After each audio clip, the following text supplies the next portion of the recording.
إن الحمد لله نحمده ونستعينه ونستغفره ونعوذ بالله من شرور أنفسنا ومن سيئات أعمالنا ومن يهده الله فلا مضل له ومن يضلل فلا هادي له وأشهد أن لا إله إلا الله وحده لا شريك له وأشهد أن محمدا عبده ورسوله أما بعد فإن خير الحديث كتاب الله وخير الهدي هدي محمد صلى الله عليه وسلم وشر الأمور محدثاتها وكل محدثة بدعة وكل بدعة ضلالة وكل ضلالة في النار.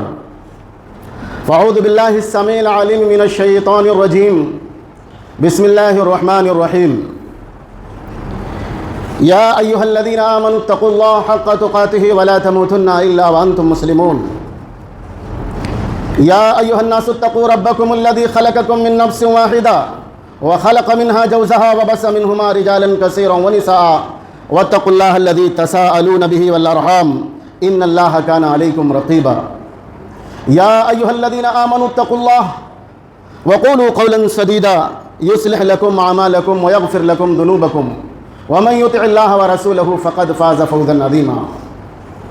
وقال تعالى في موضع آخر إن الذين يخشون ربهم لهم مغفرة وأجر كبير. وقال تعالى في موضع آخر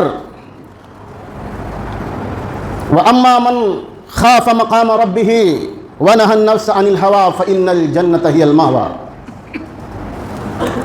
محترم سامعین، حاضرین جمعہ، ہر قسم کی عظمت و کبریائی، بڑائی اور بزرگی اللہ وحدہ لا شریک، خالق کائنات، مالک ارض و سما کے لیے لائق اور زیبا ہے. جس رب ذوالجلال نے ہم تمام بنی نوع انسان کو اس روئے زمین پر پیدا کیا، بعد ہو بے انتہا درود و سلام نازل ہو نبیوں کے سردار امام الانبیاء سید المرسلین محمد عربی صلی اللہ علیہ وسلم پر. اللہم صلی وسلم وبارک علیہ. محترم سامعین، ہم نے آپ کے سامنے قرآن حکیم کی ایک آیت جو سورہ ملک کی ہے تلاوت کی ہے. اس آیت کے اندر اللہ رب العالمین ارشاد فرماتا ہے ان الذین یخشون ربہم، بے شک جو لوگ اپنے رب سے ڈرتے ہیں، بے شک وہ جن کے دلوں میں اپنے رب کا خوف ہے، اپنے رب کی خشیت ہے، بے شک وہ لوگ جن کے دلوں کے اندر رب ذوالجلال کا تقوی ہے، رب العالمین کا خدشہ ہے، اس کے عذاب کا ڈر ہے، اس کے پکڑ کا ڈر ہے.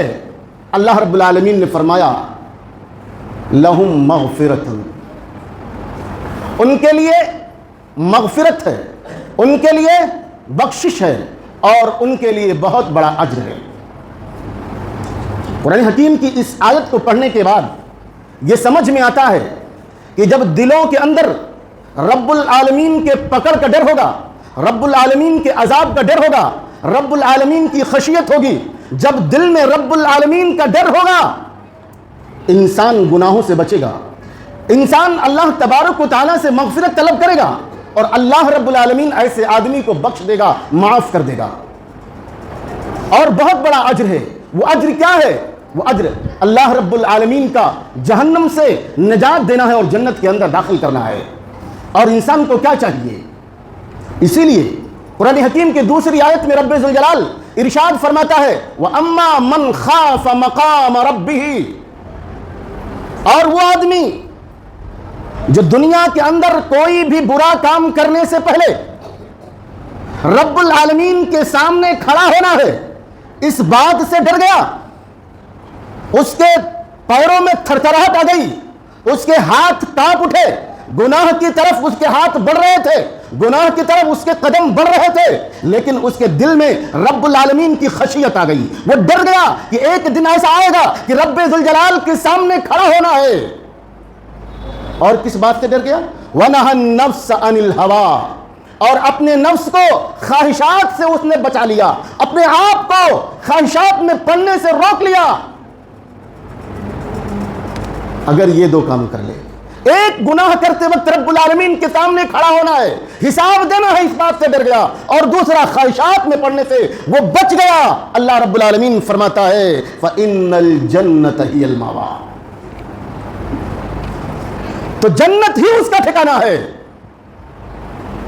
ذرا غور کریں، قرآن حکیم کے اندر کہیں اللہ رب العالمین نے کہا یا ایھا الذین آمنوا اتقوا اللہ، کہیں کہا فلا تخشوہم واخشونی فلا تخافوہم وخافونی، اور کہیں خشیت، خوف کی اہمیت کو رب العالمین نے بیان کیا۔ معلوم کیا ہوا؟ اللہ رب العالمین کا تقوی، اللہ رب العالمین کا خوف یہ دلوں کے اندر ہمیشہ ہونا چاہیے، اللہ رب العالمین کا ڈر دلوں کے اندر ہمیشہ ہونا چاہیے۔ ام عائشہ رضی اللہ تعالیٰ عنہ سے روایت ہے، بیان کرتی ہیں کہ قرآن حکیم کی ایک آیت ہے والذین یؤتون ما اتوا وقلوبهم وجلہ، کہ جب وہ لوگ قیامت کے دن آئیں گے اور ان کے دل اللہ تبارک و تعالیٰ سے ڈر رہے ہوں گے۔ اما عائشہ رضی اللہ تعالیٰ عنہ نے اللہ کے نبی صلی اللہ علیہ وسلم سے پوچھا کہ اللہ کے نبی صلی اللہ علیہ وسلم کیا یہ وہ لوگ ہیں، کیا یہ وہ لوگ ہیں جو گناہوں میں لت پت تھے، کیا وہ لوگ ہیں جو گناہ کرتے تھے؟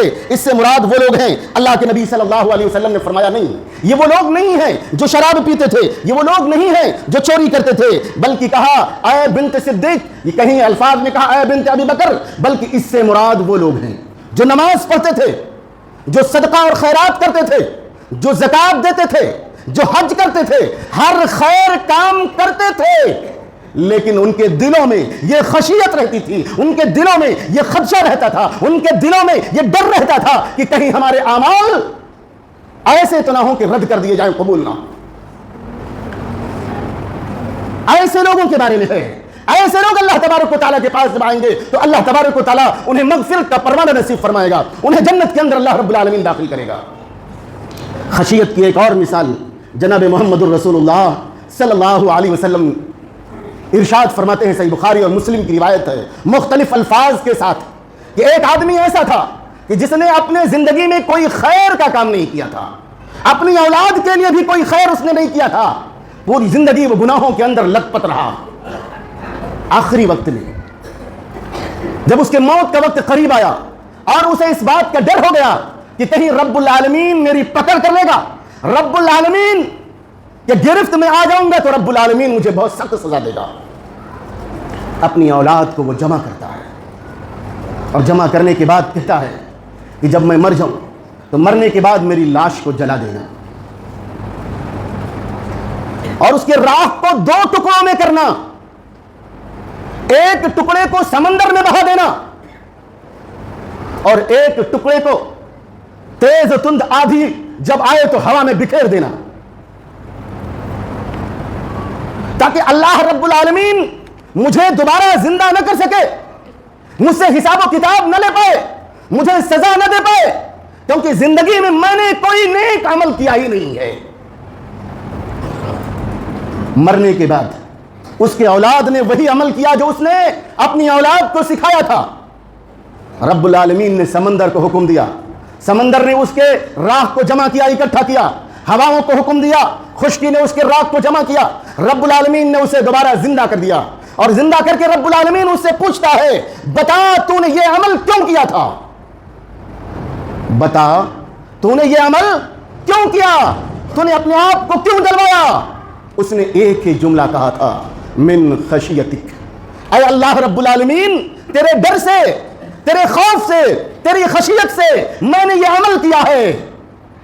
اللہ رب العالمین نے اس کو بخش دیا، اس کو معاف کر دیا۔ وہ غفور الرحیم ہے۔ انسان کی کون سی ادا، انسان کا کون سا عمل اللہ رب العالمین کو بھا جائے، اللہ رب العالمین قبول کر لے، اور یہ خشیت ہے جس کے بارے میں رب العالمین نے فرمایا ان الذین یخشون ربہم، بے شک وہ لوگ جو اپنے رب سے ڈرتے ہیں، جن کے دلوں میں اپنے رب کی خشیت ہے، لہم مغفرۃ، ان کے لیے مغفرت ہے اور بہت بڑا اجر ہے۔ تو اللہ رب العالمین کا خوف، اللہ رب العالمین کی خشیت اپنے دلوں کے اندر بٹھا کر تو دیکھیں، اللہ رب العالمین سے کی طرف رجوع کر کے تو دیکھیں، وہ غفور الرحیم ہے، وہ معاف کرنے والا ہے، وہ بخشنے والا ہے۔ وہی ارشاد فرماتا ہے وَأَمَّا مَنْ خَافَ جَنَّتَانِ، کہ جو اللہ رب العالمین سے ڈر جائے، اللہ رب العالمین سے ڈر جائے، جس کے دلوں میں اللہ کی خشیت ہو جائے، جو اللہ کے سامنے سے تھرا جائے، اللہ رب العالمین فرماتا ہے اللہ تبارک و تعالیٰ اسے 2 جنتیں نصیب فرمائے گا۔ اب ہم آپ جائزہ لیں، اپنے آپ میں غور کریں اور سوچیں، کیا کوئی بھی عمل کرتے ہیں، ہم نماز ہی پڑھتے ہیں، کیا ہمارے دلوں میں اللہ کا خوف ہے؟ کیا ہمارے دلوں میں اللہ کی خشیت ہے؟ رمضان المبارک کا مہینہ آیا، ہم نے نمازیں پڑھی، روزے رکھے، صدقات و خیرات دیے، زکوٰۃ دیے، اب ذرا غور کریں رمضان کے بعد کیا ہم اسی اپنے عمل پر برقرار ہیں؟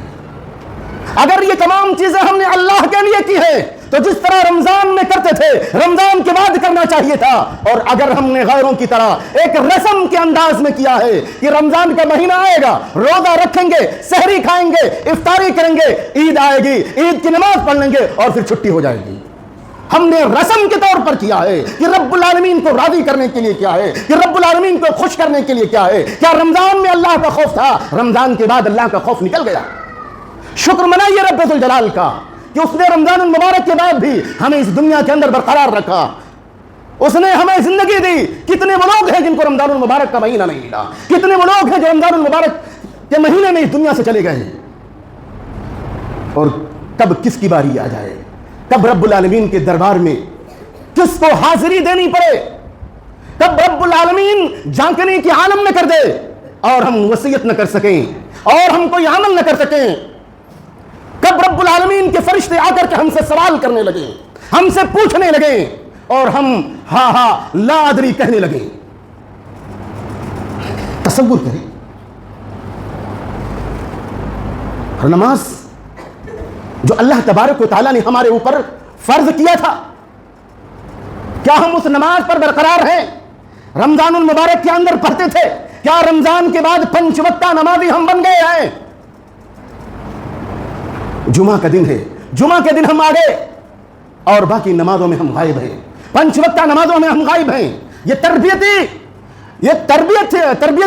ایام تھے ہمارے لیے رمضان المبارک کے، اور ہم نے اس سے فائدہ نہیں اٹھایا۔ کیا رمضان المبارک کے بعد ہم صدقات و خیرات دیتے ہیں اور اپنے آپ کو ہم مسلمان بناتے ہیں؟ سوچئے ہر ایک اپنے بارے میں، لیکن ہمارا المیہ کیا ہے؟ ہم بے نمازی ہیں، نمازوں سے کوسوں دور ہیں، نماز نہیں پڑھتے یا نماز پڑھتے ہیں دیگر برائیاں ہمارے اندر ہیں، ایک دوسرے کی غیبت کرتے ہیں، ایک دوسرے سے حسد کرتے ہیں، ایک دوسرے سے جلن کرتے ہیں، لیکن جب کہا جاتا ہے کوئی بات تو اپنے اوپر نہیں لیتے، دوسرے کے بارے میں سوچنے لگتے ہیں کہ فلاں ایسا کر رہا ہے، مولوی صاحب نے فلاں کے بارے میں کہا ہوگا۔ ہر ایک کے بارے میں کہا جا رہا ہے اور اپنے بارے میں بھی کہا جا رہا ہے۔ کیا ہمارے دلوں میں اللہ کا ڈر ہے؟ کیا ہمارے دلوں میں اللہ رب العالمین کی خشیت ہے؟ ہرگز نہیں۔ ہر جمعہ قرآن حکیم کی یہ 3 آیتیں پڑھی جاتی ہیں، یا ایھا الذین آمنوا اتقوا اللہ حق تقاتہ ولا تموتن الا وانتم مسلمون۔ اے ایمان والو، اللہ رب العالمین کا تقوی اختیار کر لو، اللہ رب العالمین کا ڈر اختیار کر لو، جس طریقے سے اس سے ڈرنے کا حق ہے۔ اللہ سے ڈرنے کا حق کیا ہے؟ صرف رمضان المبارک کے اندر ہے۔ اللہ سے ڈرنے کا حق کیا ہے کہ صرف جمعہ کے دن ہے؟ نہیں، زندگی کے ہر معاملے میں، ہر کاروبار میں، ہر چیز میں رب العالمین سے ڈرنا ہے، رب العالمین کی خشیت اپنے دلوں کے اندر بٹھانی ہے، رب العالمین کا تقوی اپنے دلوں کے اندر بٹھانا ہے۔ جناب محمد رسول اللہ صلی اللہ علیہ وسلم ارشاد فرماتے ہیں، سن لو، ان اللہ لا ينظر الى صورکم، اللہ تبارک و تعالیٰ تمہاری صورتوں کو نہیں دیکھتا، ولا الى اجسامکم، اور نہ اللہ تبارک و تعالیٰ تمہارے جسموں کو دیکھتا ہے، بلکہ اللہ تبارک و تعالیٰ تمہارے اعمال کو اور تمہارے دلوں کو دیکھتا ہے۔ ہمارے اعمال کیسے ہیں؟ ہمارے دل کیسے ہیں؟ کیا ہمارے دلوں میں رب العالمین کی خشیت ہے، رب العالمین کا خوف ہے، رب العالمین کا ڈر ہے؟ ہرگز نہیں، ایسا نہیں ہے۔ قرآن حکیم کے اندر آیا ہے کہ جب جنت میں جنتی چلے جائیں گے، ایک دوسرے کے سامنے بیٹھے ہوں گے، ان سے سوال کریں گے۔ اس کو اللہ رب العالمین نے قرآن حکیم میں کہا، وَأَقْبَلَ بَعْضُهُمْ عَلَى بَعْضٍ يَتَسَاءَلُونَ قَالُوا إِنَّا كُنَّا مُشْفِقِينَ۔ جنتی جنت میں چلے جائیں گے، ایک دوسرے کے سامنے بیٹھے ہوں گے، ایک دوسرے سے سوال و جواب کر رہے ہوں گے، ایک دوسرے سے سوال و جواب کر رہے ہوں گے، ایک دوسرے سے باتیں کر رہے ہوں گے، اور وہ کہیں گے انا کننا مشفقین۔ یقیناً جب ہم دنیا کے اندر اب انا کننا فی اہلنا مشفقین، جب ہم اپنے اہل و عیال میں دنیا کے اندر تھے تو اللہ رب العالمین سے ڈرتے تھے، اللہ رب العالمین کی خشیت ہمارے دلوں کے اندر تھی، اس بات سے ڈرتے تھے کہ کہیں نیک اعمال جو ہم کرتے ہیں وہ ضائع اور برباد نہ ہو جائیں۔ ہمیں خشیت رہتی تھی، ہمیں ڈر لگا رہتا تھا، ہم اللہ تبارک و تعالیٰ سے ڈرتے تھے۔ فمن اللہ علینا، لیکن اللہ رب العالمین نے ہمارے اوپر احسان کیا اور ہمیں تیز و تند آندھی سے، تیز و تند گرم ہواؤں سے رب العالمین نے ہمیں بچا لیا، جہنم سے رب العالمین نے ہمیں بچا لیا۔ یقیناً اللہ رب العالمین احسان کرنے والا ہے اور اسی طریقے سے رحم کرنے والا ہے۔ تو جنت میں جنتی کون جائیں گے؟ جو کہیں گے جب ہم اپنے اہل و عیال میں تھے مشفقین تو ہم ڈرتے تھے۔ گویا جنت میں جانے والے وہ لوگ ہوں گے جن کے دلوں میں رب العالمین کی خشیت ہوگی، رب العالمین کا خوف ہوگا، رب العالمین کا ڈر ہوگا۔ کیا ہمارے دلوں میں ہے؟ کوئی بھی غلط کام کرنے سے پہلے ہم باتوں کو، غیبت کو، چغلی کو گناہ نہیں سمجھتے؟ یہ گناہ کبیرہ ہے۔ ارے جھوٹ بھی گناہ کبیرہ ہے، بلکہ اکبر الکبائر ہے، ان کو ہم گناہ نہیں سمجھتے؟ چاہے ایک دوسرے کا حق ماریں، چاہے ایک دوسرے کے حق میں برائی کریں، چاہے کسی کو قتل کریں، چاہے کسی کو گالی دیں، یہ سب کے سب گناہ ہے اور گناہ کبیرہ ہے۔ یہ حقوق اللہ میں شمار ہوں گے۔ نمازوں سے کوسوں دور رہیں، زکوٰۃ ادا نہ کریں، صدقات ادا نہ کریں، یہ سب کے سب گناہ ہیں۔ جب ہم اللہ رب العالمین کے عبادت سے پیچھے ہٹتے ہیں یا جن سے اللہ تبارک و تعالیٰ نے روکا ہے، اللہ کے حدود کو پھلانگتے ہیں تو یہ گناہ ہے۔ کیا یہ سب کرتے وقت ہمارے دلوں میں اللہ تبارک و تعالیٰ کی خشیت، اللہ رب العالمین کا خوف، اللہ رب العالمین کا ڈر آتا ہے؟ اگر ایسا نہیں ہے تو وقت ہے ابھی سنبھلنے کا۔ اللہ کے نبی صلی اللہ علیہ وسلم نے فرمایا الا وَإِنَّا فِي الْجَسَدِ مُضْغَةٌ، سن لو جسم کے اندر گوشت کا ایک ٹکڑا ہے، جب وہ ٹکڑا گوشت کا درست رہے گا تو پورا جسم درست رہے گا، اور اگر اس کے اندر خرابی آ گئی تو پورا جسم خراب ہو جائے گا۔ الا وہی القلب، سن لو وہ کیا ہے؟ دل ہے۔ اب چاہے طبی ناحیے سے آپ لے لیں، چاہے مانوی ناحیے سے آپ لے لیں، دل انسان کے اندر ایسا پارٹ ہے، اگر وہ صحیح ہے تب تو انسان صحیح ہے، درست ہے، لیکن اگر اس کی دھڑکن میں، اس سے نکلنے والی جو نسیں ہیں، ریشے ہیں، ان میں کسی میں ایک بلوکیج آ گیا، انسان کو ہارٹ اٹیک آ جاتا ہے، انسان درد سے تڑپ اٹھتا ہے، پورے جسم کو وہ روک دیتا ہے، اس کا دھڑکنا بند ہو جائے، اس کے دھڑکن میں تیزی آ جائے، اس کے دھڑکن میں کمی آ جائے، انسان پریشان ہو جاتا ہے۔ یہ طبی ناحیے سے ہے، اور وہی انسان کو غلط کام پر بھی ابھارتا ہے، اور وہی انسان کو نیک اعمال پر بھی ابھارتا ہے۔ اپنے دلوں کو رب العالمین کی خشیت سے، اپنے دلوں کو رب العالمین کے خوف سے، اپنے دلوں کو رب العالمین کے تقوی سے بھر لیجئے، اور دعا کیجئے جس طریقے سے محمد رسول اللہ صلی اللہ علیہ وسلم نے دعا کیا تھا، یا مقلب القلوب، اے دلوں کے پلٹنے والے، ثبت قلبی علی طاعتک، میرے دل کو اپنی اطاعت پر، اپنی فرما برداری پر ثابت رکھ۔ یہ محمد رسول اللہ صلی اللہ علیہ وسلم کی دعا ہے، اور یہ دعا پڑھتے رہیے، اللہ سے کہتے رہیے کہ اللہ تبارک و تعالی ہماری دل کو اپنی اطاعت پر، اپنی فرما برداری پر ثابت رکھ۔ محترم سامعین، اللہ کا تقوی صرف روزے میں نہیں ہے، صرف نماز تک محدود نہیں ہے، ایک تیسرا فریضہ آتا ہے۔ وہ کیا ہے تیسرا فریضہ؟ اموال سے زکوٰۃ نکالنا۔ حضرت عبداللہ ابن عمر رضی اللہ تعالیٰ عنہ بیان کرتے ہیں کہ اللہ کے نبی صلی اللہ علیہ وسلم نے فرمایا بنی الاسلام علی خمس، اسلام کی بنیاد 5 چیزوں پر ہے۔ پہلا ہے اشہد ان لا الہ الا اللہ و اشہد ان محمدن عبدہ ورسولہ، دوسرا نماز، تیسرا جو ہے یہ زکوٰۃ ہے، چوتھے نمبر پر روزہ آتا ہے۔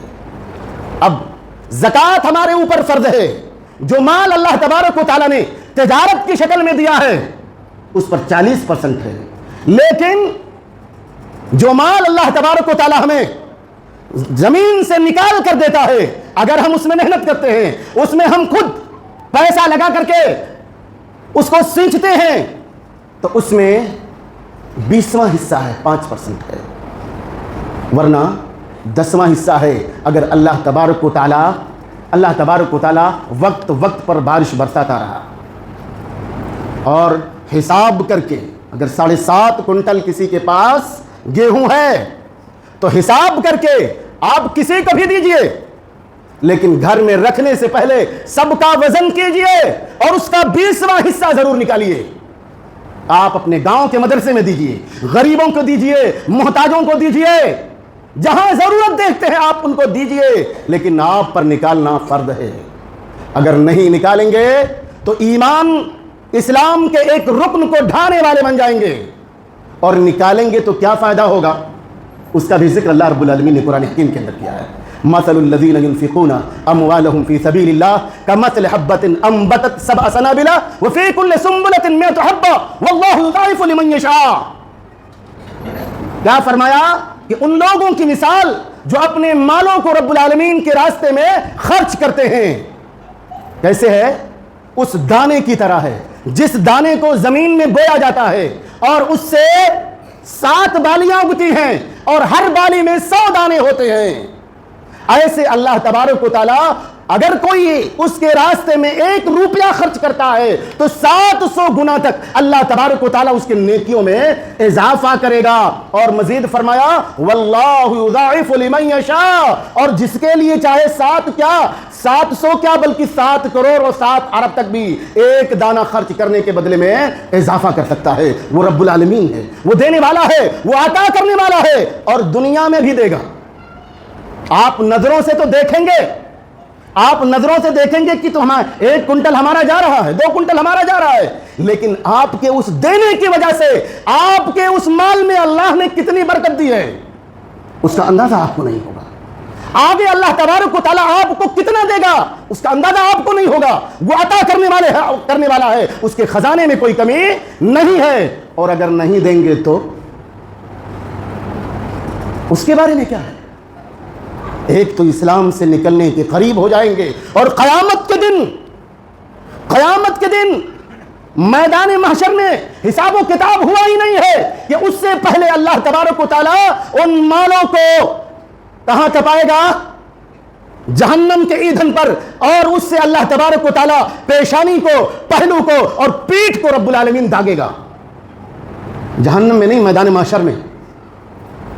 اگر دیں گے تو فائدہ، اور نہیں دیں گے دنیا میں بھی فائدہ، آخرت بھی فائدہ، اور نہیں دیں گے تو دنیا میں بھی کمی ہوگی اور آخرت میں کس طرح کمی ہوگی آپ نے سن لیا۔ اللہ تبارک و تعالیٰ سے دعا ہے، اے اللہ رب العالمین ہر عمل میں ہمارے دلوں کے اندر اپنی خشیت پیدا کر دے، اپنا تقوی پیدا کر دے، اپنا ڈر اور اپنا خوف پیدا کر دے۔ اے اللہ رب العالمین ہم تیرے بندے ہیں، اے اللہ رب العالمین ہم گنہگار ہیں، اے اللہ رب العالمین ہم شیطان کے بہکاوے میں آ جاتے ہیں، اے اللہ رب العالمین تو دلوں کو پلٹنے والا ہے، اے اللہ رب العالمین ہمارے دلوں کو اپنی اطاعت کی طرف پلٹ دے، اے اللہ رب العالمین ہمیں نماز پڑھنے کی توفیق عطا فرما، اے اللہ رب العالمین جو مال ہمارے زمین سے اگتے ہیں، اے اللہ رب العالمین ہمیں اس بات کی توفیق عطا فرما کہ ہم اس کا مکمل حساب کر کے زکوٰۃ نکالیں، اے اللہ رب العالمین ہمیں اس بات کی توفیق عطا فرما کہ ہم نماز میں ہمیشہ ہر 5 وقتہ نماز میں حاضر ہو کر کے تیری عبادت میں رہیں، اے اللہ رب العالمین جو اس دنیا سے چلے گئے ہیں، اے اللہ رب العالمین ان کی قبروں کو تو نور سے بھر دے، اے اللہ رب العالمین جو بیمار ہیں ان کو شفائے کامل عاجل عطا فرما، آمین، وآخر دعوانا ان الحمدللہ رب